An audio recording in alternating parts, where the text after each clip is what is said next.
So, bukod diyan, mga kababayan, eto na nga ang nangyari.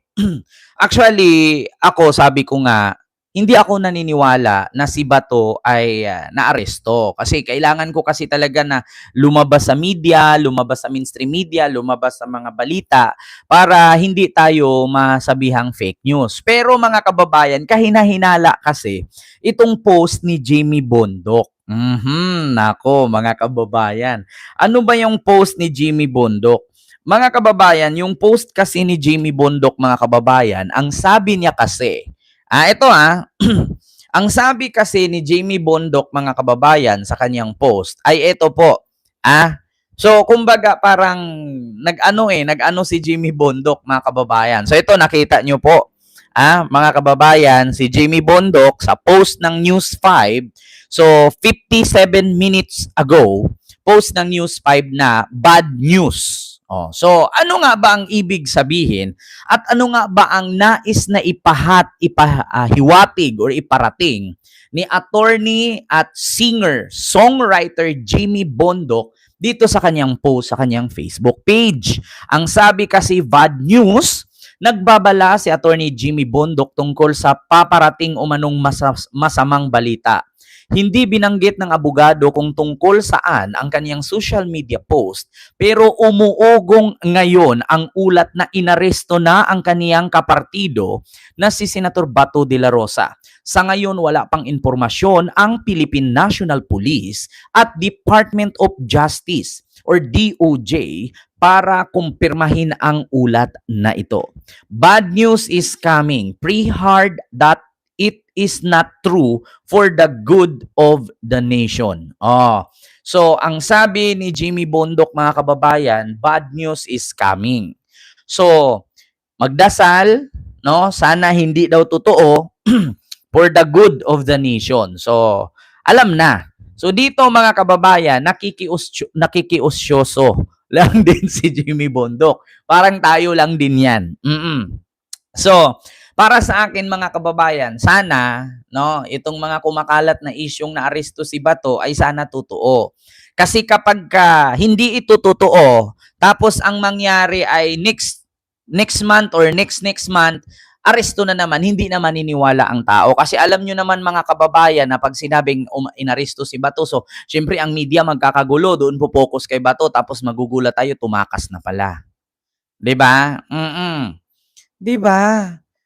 'Yun ang mga kababayan. So, actually, pati si Jimmy Bondok meron ding ipinost na bad news is coming. So, hindi ko lang sure kung ito ay pahiwatig na naaresto si Bato, ito ay pahiwatig na may alam siya or totoo ang pagka-aresto ni Bato. Kasi ang sabi lang naman niya ay nagbabala si attorney Jimmy Bondok tungkol sa paparating umanong masamang balita. Oo, so hindi naman binanggit ng abogado kung tungkol saan ang kaniyang social media post. Pero umuugong ngayon ang ulat na inaresto na ang kaniyang kapartido na si Senator Bato de la Rosa. Oo. So, ano daw, honestly, we should just laugh if the people were talking to, are like that out of their minds or out of their minds, people like that, nasa ABS-CBN na, Bato also has a lot of guns. Ay, actually po, yung mga baril ni Bato ay isinurrender na po niya, isinuko na po niya. Actually, nung galing po ako sa Krame, nakita ko po yung mga baril ni Bato. So, nandoon po. Pero hindi po totally lahat, Hindi po totally lahat, na isinuko niya. Yung iilan lang ang mga naisuko. Pero actually mga kababayan, hindi naman siguro si Bato ganun ka desperado na kung magtago man siya sa isang hotel tapos gumamit siya ng armas at makipagbarilan sa mga otoridad. So dapat inisip niya rin na ayaw niyang mangdamay ng tao kasi kawawa naman po kung ang sabi nga niya ayaw niya magpa-aresto dahil gusto pa niya makita ang kanyang apo, tapos ngayon pag inaresto siya tapos manlaban siya, madadamay po, madadamay yung mga ibang tao na nakapaligid kung saan man siya nagtago. 'Di ba? Sana naman hindi ganoon. Sana sumuko ng maayos, walang galos, walang sugat. Umayos lang. Oo, actually Makulong is makulong. Malalaman naman natin yan kung may kasalanan o sa wala, makalaya. Pero kung may kasalanan, kulong.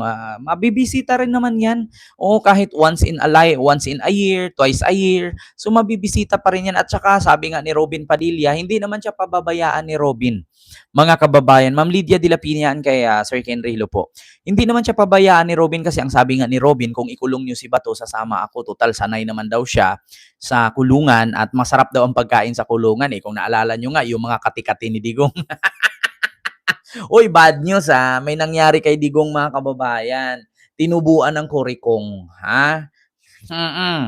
Sa mga hindi po nakakaalam mga kababayan, si dating Presidente Duterte ay tinubuan po ng kurikong.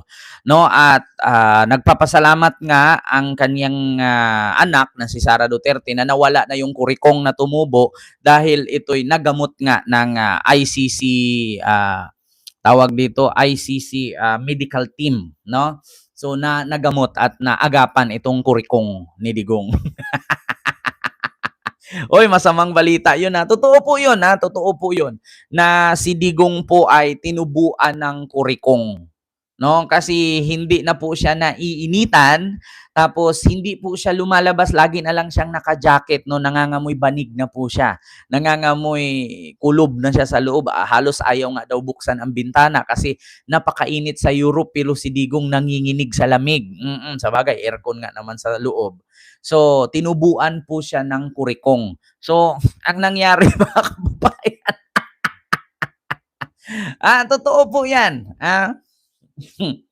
Mga kababayan, tinubuan ng kurikong si Digong. Oo, kinumpirma ni Sara yan yung mga kati-kati. Kurikong po yun, kurikong ketong. Oo, totoo yun mga kababayan. Kurikong ketong, tinubuan si Digong. Pero nawala naman. So, eto nga mga kababayan, ang katotohanan, nag-post po ng babala, no, itong si Attorney Jimmy Bondoc. At yan nga po, bukod dyan mga kababayan, dito sa post ni Jimmy Bondoc ay actually mga kababayan, na nag-post din ang tawag dito mga kababayan. Ito. Nasa DZMM na din pala si Bato, mga kababayan. So, pakinggan po natin, no? Pakinggan natin ang DZMM. Mga kababayan, kung ano ang nasa balita. Ay, nawala. Nasaan yun? Ito ba yun? Ba't nawala? Wait lang ha, mga kababayan. I-ano lang natin. Ayan. So, ito mga kababayan, buksan natin at nawala nga. Dito na lang. Ba't ayaw? Anong nangyari? Mga kababayan, bakit ayaw mabuksan itong balita ng DZMM na nagsalita na nga ang ito ba yon? Ayan. So, Gora Bells, ayaw ma-play. Bakit? Naku, mga kababayan, itinangging nahuli si Bato. Ito ba yon? Hala, ayaw ma-play nga. Bakit kaya? Hala, punta tayo dito mga kababayan, DZMM kay Bato. Actually mga kababayan, si Attorney Milvin Matibag ay nagsalita na rin. Ang sabi naman ni Attorney Milvin Matibag mga kababayan ay wala pa daw si Bato, no? Wait lang. Hindi pa daw wala daw siyang mga kababayan. Wala siyang. Nahuli na daw po si Senator Bato. Hindi, wala. Sa amin, wala. I don't know kung sino. Wala sa amin. Sa part po ng NBI, wala talaga. So, sir, ongoing yung manhunt operation po natin, sir. Lagi na naman. Ha? Hindi talaga. Sir, wala kayong binitbit dito, sir. Ha? Wala ano? Wala po kayong binitbit dito, sir. Na ano? Kay Senator Bato po, kung Actually, ito. Nabasa ko yung ugali ni Attorney Melvin Matibag, parang si Boss Mike. Sa mga nakakasama kay Boss Mike Cervera, ganito yung yung mga reaksyonan ni Boss Mike. Dito napansin ko dito may nagtanong na reporter kung nahuli na daw ba si Bato. Parang si Boss Mike yung reaction niya. Ito, pakinggan natin ha. balita na nahuli na daw po si Senator Bato. Hindi, wala. Sa amin, wala. I don't know kung sino. Wala sa amin. Sir, Sa part po ng NBI, wala talaga. So, sir, ongoing yung manhunt operation po natin, sir. Lagi na naman. Ha? Hindi talaga. Sir, wala kayong binitbit dito, Sir. sir. Ha? Wala ano? Wala po kayong binitbit dito, sir. Na ano? Kay Senator Bato po kung nahuli na because of the Wala. report. Thank you, Director. Kita na nahuli na daw po si Senator Bato. Hindi, wala. Sa amin, wala. Oh, so narinig nyo mga kababayan, no, hindi pa kinumpirma ng NBI at wala daw. Pero may mga video po na lumabas at sabi naman dito mga kababayan ni yung gwapo no na spokesman ng DOJ, sinabi din niya na wala pa daw silang balita or wala silang tawag dito. Mga kababayan, asan ba yung volume nito? Asan ba yung pang ano nito? Ba't ayaw naman marinig? Parang wala namang... Oh, ito. Oh, continue. Pakinggan Can't natin. confirm that information is not yet. Wala pa po kami natatanggap na nangyari yan. Yan ang po masasabi ko ngayon. Okay. Just a quick updates. Thank you. More questions? Oh, so wala pang update ang mga kababayan. Wala pang update ang DOJ, wala pa ding update ang NBI. No, pero ibinablog na ng DDS. So actually mga kababayan, mahirap din kasi magtiwala dito sa mga DDS eh. Pero yung mga kumakalat na video mga kababayan, pwede kasi nating paniwalaan na hinaresto si Bato. Pero naramdaman at napansin ko dun sa video ay parang yan yung pumasok siya sa elevator sa Senado, no? Itong kumakalat na video na to, ito. Ito mga kababayan, no, kung napansin ninyo, parang ito yung sumasakay siya sa elevator sa Senado nung kasagsagan nung nagpaputok si Aplaska. No, ito kung napansin ninyo, parang sa kisame at sa bubong po ito ng Senado, no, mga kababayan. Kaya wag po tayo basta-bastang maniwala, wag po tayong basta-bastang no. So hintayin po natin na ibalita. Oo, actually mga kababayan, parang sa Senado ito eh. Parang kasi naano ko yung ito sa Senado talaga to. No? So itong sinasabi lang hinuli daw sa private hotel si Bato. Hindi, parang ito yung nangyari sa Senado na parang umakyat si Bato nito papasok doon sa session hall eh. Oo, so wag tayong basta-bastang maniwala mga kababayan. Hintayin na lang po natin, no? Actually, katulad nga dito sa post ni Jimmy Bondok na ang sabi niya ay babala, no? May masama daw na may masamang balita. So sana naman daw hindi totoo na si Bato ay naaresto. So para sa akin mga kababayan, at sabi nga ng NBI, wala naman daw silang lead, pati din ang DOJ wala rin. At pagdating naman dito mga kababayan kay Aimee at kay Robin Padilla, so ito po mga kababayan, 'di ba? Salik Butasyong, Oo, 'di ba? Salik Butasyong. O Sir Henry, alam ko yung sa Senado to eh.